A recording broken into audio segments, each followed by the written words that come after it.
Halo semuanya, perkenalkan nama aku Firenze Alicia Putri dari kelas 11 F10 nomor absen 13. Di sini aku akan menjelaskan seputar ketenaga kerjaan. Masyarakat merupakan faktor penting dalam kegiatan produksi. Menurut Undang-Undang Nomor 13 Tahun 2003 tentang ketenaga kerjaan adalah segala hal yang berhubungan dengan tenaga kerja pada waktu sebelum, selama, dan sesudah masa bekerja. Secara umum, seluruh penduduk yang ada pada suatu negara dapat dikelompokkan ke dalam 3 kelompok ketenaga kerjaan, yaitu tenaga kerja, angkatan kerja, dan kesempatan kerja. Tenaga kerja adalah penduduk yang telah memasuki usia kerja, baik yang sudah bekerja maupun aktif mencari kerja, yang masih mau dan mampu untuk melakukan pekerjaan. Tenaga kerja merupakan salah satu faktor produksi yang penting bagi setiap negara. Tanpa adanya tenaga kerja, faktor produksi alam dan faktor produksi modal tidak dapat digunakan secara optimal. Tenaga kerja merupakan faktor produksi yang secara aktif melakukan kegiatan ekonomi. Sedangkan angkatan kerja merupakan penduduk yang sudah memasuki usia kerja, baik yang sudah bekerja, belum bekerja, atau sedang mencari pekerjaan. Tetapi tidak semua penduduk yang memasuki usia kerja disebut angkatan kerja, sebab penduduk yang tidak aktif dalam kegiatan ekonomi tidak termasuk dalam kelompok angkatan kerja. Dalam pasal 1 nomor 26 Undang-Undang Republik Indonesia nomor 13 tahun 2003 tentang ketenaga kerjaan, dinyatakan bahwa tenaga kerja adalah setiap orang yang berumur di atas 18 tahun. Berdasarkan ketentuan ini, anak yang boleh dipekerjakan adalah minimal berumur 18 tahun. Kesempatan kerja adalah sebagai permintaan tenaga kerja, yaitu suatu keadaan yang menggambarkan tersedianya lapangan kerja yang siap diisi oleh penawar kerja atau pencari kerja.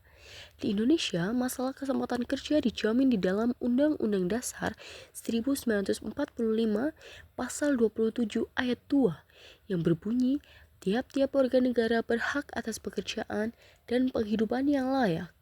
Jadi, pemerintah Indonesia bertanggung jawab atas penciptaan kesempatan kerja serta pelindungan terhadap tenaga kerja. Setiap angkatan kerja mempunyai peluang untuk bekerja. Peluang inilah yang disebut tingkat kesempatan kerja atau TKK. Tingkat kesempatan kerja adalah persentase peluang penduduk usia kerja yang termasuk angkatan kerja untuk bekerja. Tingkat kesempatan kerja dapat menggambarkan kesempatan seseorang untuk terserap pasar tenaga kerja. Nah, sekarang kita masuk ke masalah ketenaga kerjaan di Indonesia. Yang pertama, ada kualitas tenaga kerja yang rendah. Kualitas tenaga kerja dalam suatu negara dapat ditentukan dengan melihat tingkat pendidikan negara tersebut. Sebagian besar tenaga kerja di Indonesia, tingkat pendidikannya masih rendah. Hal ini menyebabkan penguasaan ilmu pengetahuan dan teknologi menjadi rendah. Minimnya penguasaan ilmu, pengetahuan, dan teknologi menyebabkan rendahnya produktivitas tenaga kerja, sehingga hal ini akan berpengaruh terhadap rendahnya kualitas hasil produksi barang dan jasa. Yang kedua, persebaran tenaga kerja yang tidak merata. Persebaran tenaga kerja di Indonesia tidak merata. Di daerah Pulau Jawa, tenaga kerja menumpuk, sementara di luar Pulau Jawa kekurangan tenaga kerja.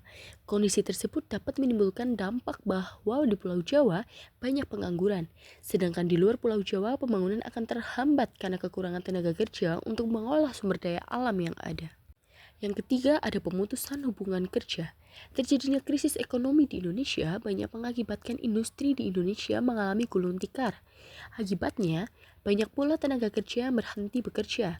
Selain itu, banyaknya perusahaan yang gulung tikar mengakibatkan semakin sempitnya lapangan kerja yang ada. Nah, yang terakhir ada meningkatnya jumlah angkatan kerja.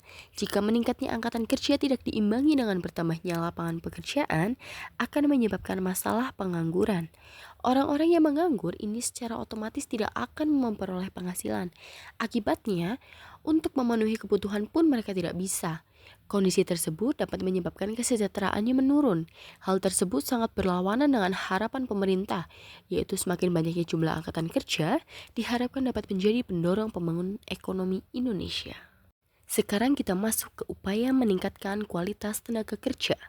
Di antaranya yang pertama ada upaya pemerintah. Pemerintah sebagai penanggung jawab tertinggi atas kesejahteraan rakyat dapat melakukan upaya-upaya sebagai berikut.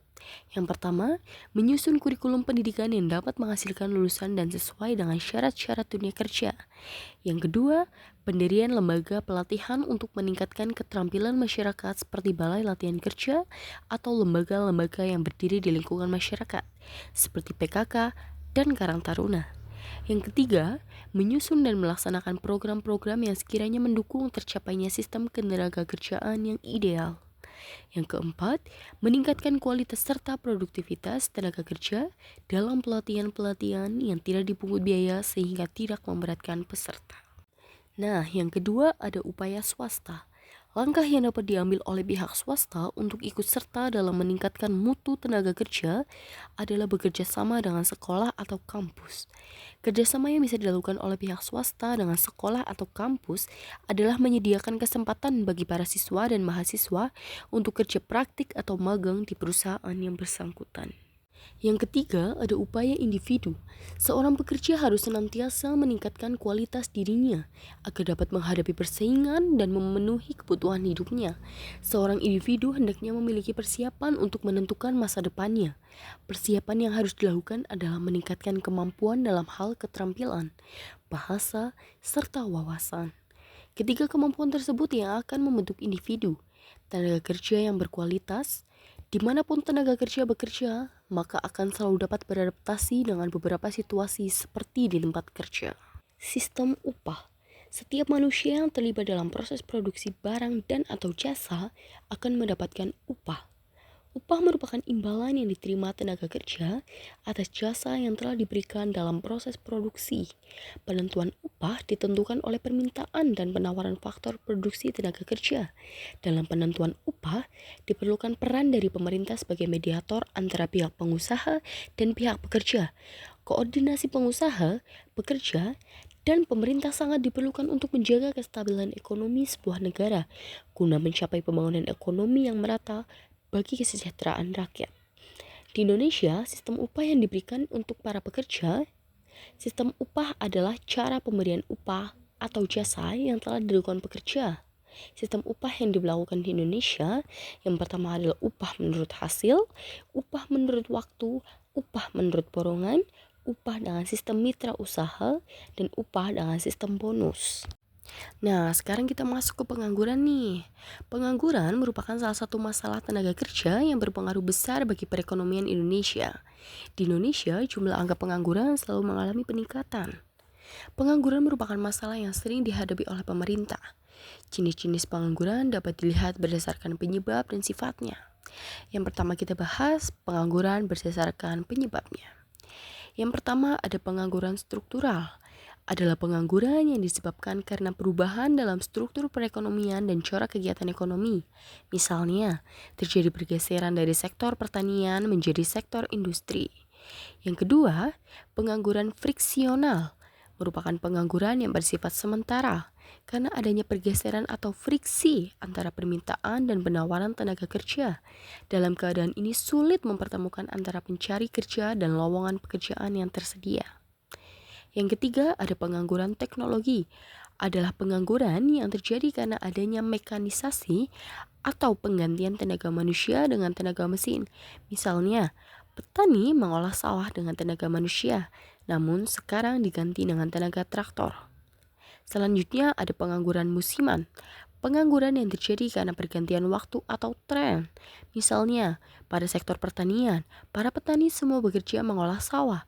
Namun, setelah selesai menanam hingga menunggu musim panen, para petani tersebut kegiatannya sangat sedikit dan kelihatan banyak penganggur. Yang kelima ada pengangguran konjungtur atau siklis.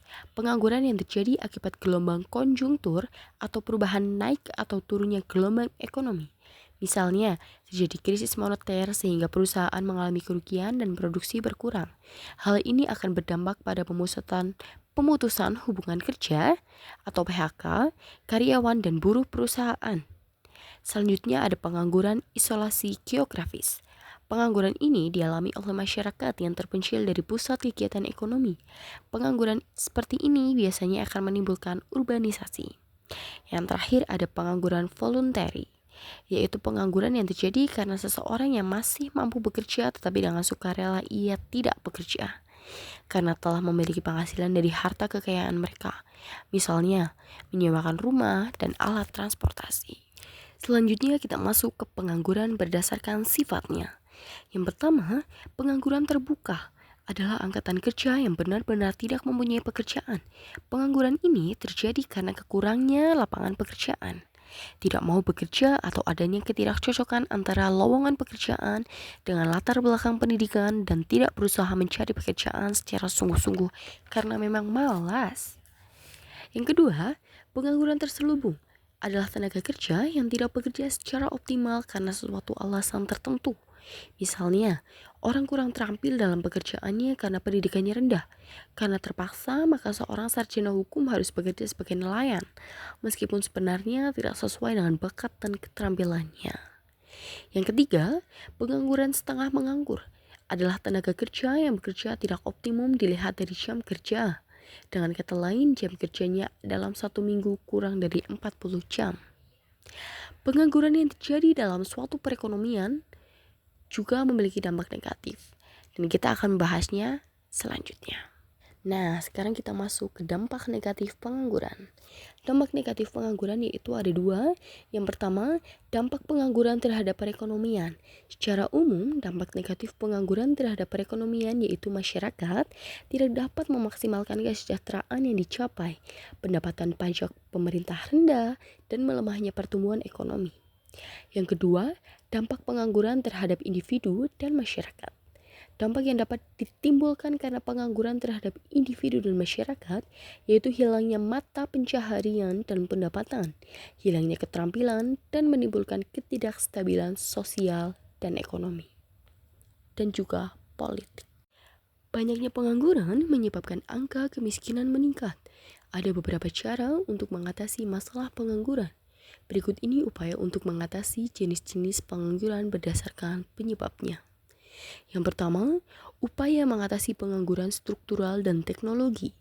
Pengangguran struktural dan teknologi banyak disebabkan karena adanya perubahan struktur ekonomi secara besar-besaran.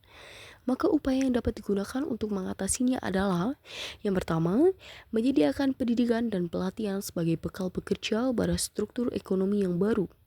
Yang kedua, memindahkan tenaga kerja dari tempat yang kurang membutuhkan tenaga kerja ke tempat yang membutuhkan tenaga kerja. Dan yang terakhir, mendirikan industri padat karya di daerah yang terdapat banyak pengangguran. Selanjutnya yang kedua, upaya mengatasi pengangguran musiman. Pengangguran musiman hanya terjadi pada musim-musim tertentu saja. Dalam mengatasi pengangguran musiman ini diperlukan sosialisasi informasi yang jelas tentang lowongan kerja pada bidang lain dan memberi pelatihan di bidang keterampilan tertentu dan dasar-dasar kewirausahaan untuk mengembangkan potensi daerah. Yang ketiga, upaya mengatasi pengangguran siklikal. Penyebab utama pengangguran siklikal adalah adanya kegiatan ekonomi yang menurun sebagai akibat terjadinya resesi dan krisis ekonomi dalam suatu negara. Upaya yang dapat digunakan untuk mengatasi pengangguran ini yaitu dengan mengadakan pameran-pameran produk barang dan jasa untuk menarik dan meningkatkan permintaan barang dan jasa oleh masyarakat. Selain itu, kebijakan moneter dan kebijakan fiskal juga dapat digunakan untuk mengatasi pengangguran siklikal, yaitu dengan cara menurunkan suku bunga dan menambah pengeluaran negara dalam bentuk investasi BUMN dan meringankan pajak bagi pelaku usaha. Selanjutnya yang keempat, upaya mengatasi pengangguran friksional. Keinginan seorang pekerja untuk memperoleh pekerjaan yang lebih baik menjadi penyebab terjadinya pengangguran friksional. Upaya yang dapat dilakukan untuk mengatasi pengangguran tersebut yaitu dengan cara menyediakan informasi yang lengkap tentang permintaan dan penawaran tenaga kerja dan membuat regulasi yang mewajibkan perusahaan untuk menciptakan suasana kerja yang membangun sehingga pekerja dapat meningkatkan gaji atau karir tanpa harus berpindah ke perusahaan lain. Nah, kita masuk nih ke yang terakhir. Banyak cara yang digunakan untuk mengatasi jenis-jenis pengangguran.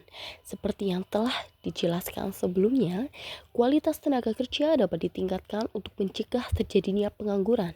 Peningkatan kualitas tenaga kerja dapat dilakukan melalui berbagai cara sebagai berikut. Yang pertama, meningkatkan kualitas pendidik. Yang kedua, meningkatkan kualitas kesehatan masyarakat. Yang ketiga, program pemagangan di dalam dan di luar negeri. Yang keempat, memaksimalkan balai latihan kerja atau BLK. Yang kelima, mempercepat sertifikasi profesi tenaga kerja. Yang keenam, menyelenggarakan pelatihan berkala untuk meningkatkan keterampilan kerja. Yang ketujuh, menerapkan bonus dan sanksi secara konsisten. Nah, itu dia pembahasan kita dari saya tentunya tentang ketenaga kerjaan. Bagaimana? Apakah kalian sudah paham? Sekian video dari saya, sekian penjelasan dari saya. Mohon maaf bila ada salah kata. Wassalamualaikum warahmatullahi wabarakatuh. Terima kasih.